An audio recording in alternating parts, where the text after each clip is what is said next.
Okay, welcome back to the channel. You remember yesterday we talked about the 14-year-old autistic child who was suspended from school because he unintentionally damaged the Quran.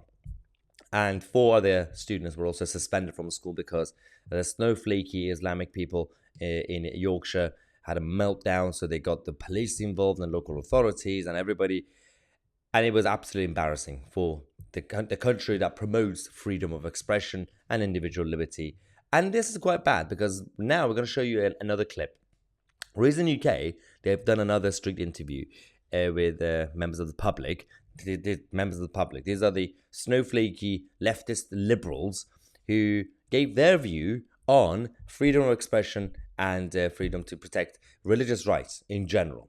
So this is going to be showing the biggest double standard, double thinking, and of course, the biggest hypocrisy that we see on TV or on YouTube when it comes to this issue. Let's go to this video. I'm going to react as this human talks about the issue. Freedom of expression or religious tolerance? Freedom of expression? Why? So, firstly, there's no God. So anything religious, it's basically based on something thousands upon thousands of years ago. Okay, so that's the setup of the question. This lady with the reddish hair, believes that freedom of expression trumps freedom of religion and all this. So that's the position that she has. She said God doesn't exist. Okay, she's a liberal leftist. So at least we know where we stand with her, right? We think we know where we stand with her, but no. We've grown as a society so much since then. Recently, a student damaged a Quran and they got suspended by their school. Do you think that that was the right action to take by the school? Yeah, no, that was right. We still need to respect other people's religions, so long as we're tolerant. Only once a She just said we don't have to, and now she says we have to because it's the Quran. religion becomes hateful, etc., etc., should it then become a problem? Do you not think that might go against freedom of expression though? No, I mean, I'm religious, but I'm also queer. What? Oh my god. Oh. Okay, so the flip-flopping is so skillful that Keir Starmer should learn from her. About 20 seconds ago, she said she's not religious and God doesn't exist. Now she said, wow, I'm actually religious. FYI. And I'm queer as well, by the way. And my freedom of expression is more important to me than orthodox values. So I've kept with my religion, but I've kept with the freedom of expression for myself and for others, that people should live the lives that they basically want to live. But if a student wants to damage a Quran, do you not think they should have the right to do it? No, because it's unnecessarily and disrespectful. Oh dear God, no pun intended. What is happening to our society? Who is this woman? What did she know what she was saying? She kept changing her mind every 2 seconds on the issue. Are you going to be protecting the religious mob rule, like for example the Islamic snowflakes in Yorkshire, or freedom of expression? But apparently this basically means you are allowed to make fun of Jesus, a Bible, and anybody who has social conservative values based on Judeo-Christian values, but not all religions.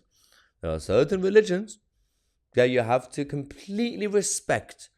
So they are immune from scrutiny. They are immune from humor and comedy, from unintentional, accidental damage. This is the point. I've been saying this for such a long time, ever since the last 12 years of being in politics and media myself. The political left, they've been doing this brainwashing slowly since the 50s and 60s, especially 60s onward, based on some of the most psychotic so-called academic and intellectuals. And they've created a new platform for Marxism and the ideas of Karl Marx. And it's not really just about economics. It's not really just about nationalizing things and increasing taxes and increasing the size of the state on an economic level. This was about the social values, the dividing the classes and making sure that the class system remains in place in order to divide society.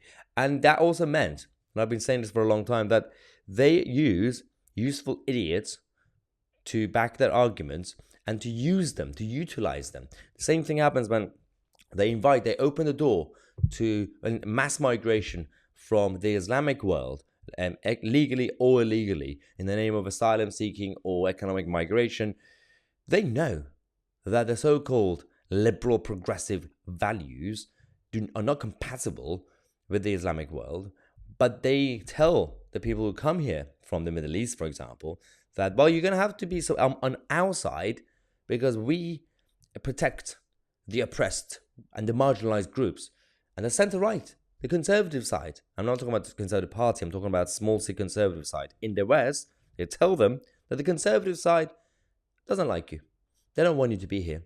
So we like you. Look at the red rose on the Labour Party logo. That's so nice and lovely. We will be on your side. But in reality, that's not the case. And that also means that when they empower these nutters so much, one day it will backfire on the political left, and it is already happening.